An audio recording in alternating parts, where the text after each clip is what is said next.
You know that old saying, age is better with time? Well, this term can be applied to movies.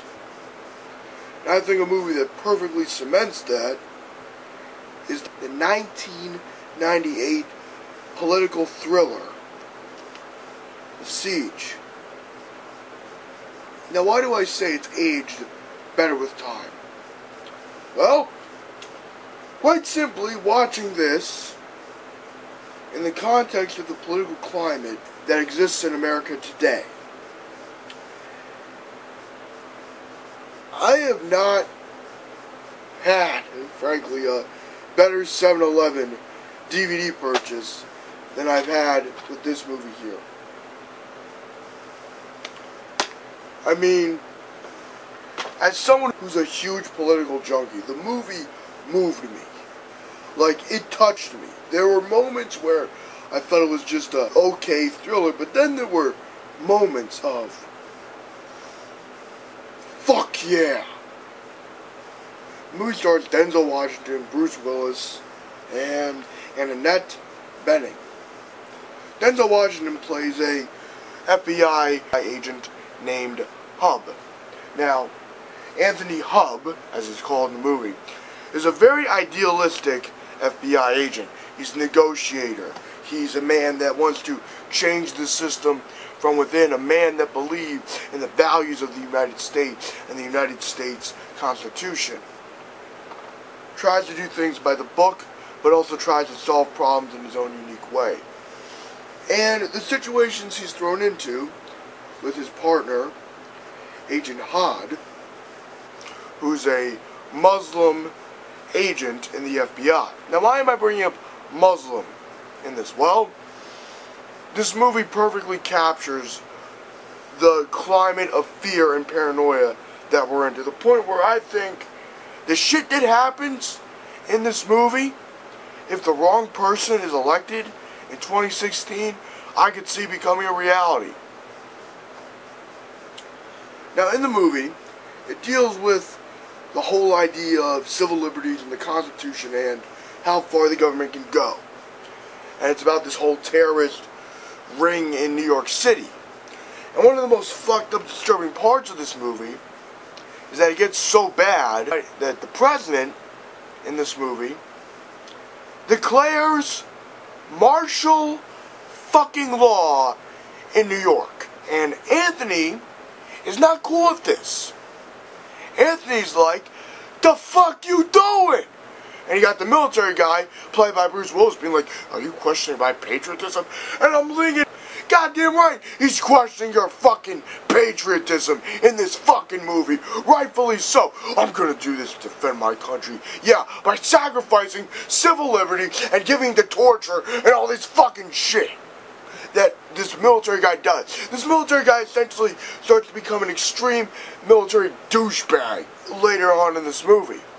Now, to be fair, this is like an hour and 20 minutes into the film, but I want to get to this point because it's just so damn crucial. Denzel Washington. Now, if you're not a big political junkie like me, this scene isn't going to move you. But this scene fucking moved me. This scene was so powerful. Pretty much cementing everything I've been saying about Donald Trump, everything I've been saying about the 2016 election can be summed up in this clip. It can be summed up in our actions in the Middle East. This clip applies to the shit we did in Guantanamo Bay, in Abu Ghraib, in the Iraq War, and all the hard shit the United States participated in, and the United States military participated in. What are you talking about? The time has come for one man to suffer in order to save hundreds of lives. One man. What about two? Huh? What about six? How about public executions, huh? Feel free to leave whenever you like, Agent Hubbard. Come on, General, you lost, man. I've lost, man, but you can't do this. What if what they really want, what if they don't even want the shake? Have you considered that? Huh? What if what they really want is for us to herd children in the stadiums like we're doing? and put soldiers on the street and have Americans looking over their shoulders, bend the law, shred the Constitution just a little bit. Because if we torture him, General, we do that, and everything that we have bled and fought and died for is over. And they've won. They've already won. Now, the key line in that monologue was shred the Constitution a little bit. That's what we've been doing, frankly, in the United States. We have been shredding the U.S. Constitution bit by bit. With the NSA spying, with the government essentially making the Fourth Amendment worthless, and in some little degree, the First Amendment. I mean, this movie essentially predicted the shit that would happen in 2001. Like, it predicted that the U.S. would become more afraid and paranoid, that we would start profiling people of Middle Eastern descent, that we would start doing all this horrid shit. Now, thankfully, it hasn't gotten to this fucking crazy shit that this movie brings up. This movie brings up martial law, fucking racial profiling, and fucking refugee camps in the U.S. Like, we're talking like Muslim citizens thrown out of their fucking homes and thrown into these internment camps. And watching this movie and looking at the political climate of today, I was freaking the hell out. Another thing I liked about this movie, and I think it's really good if you're a political junkie like myself, is that the movie brings up the shady shit that our government agents do behind our backs. For example, the CIA has participated in many, many coups that have thrown out democratic governments and have participated in many other fucked up actions. But I guess at the end of the day, the brilliance of The Siege to me is that it's this generic thriller, right? It has the gaze.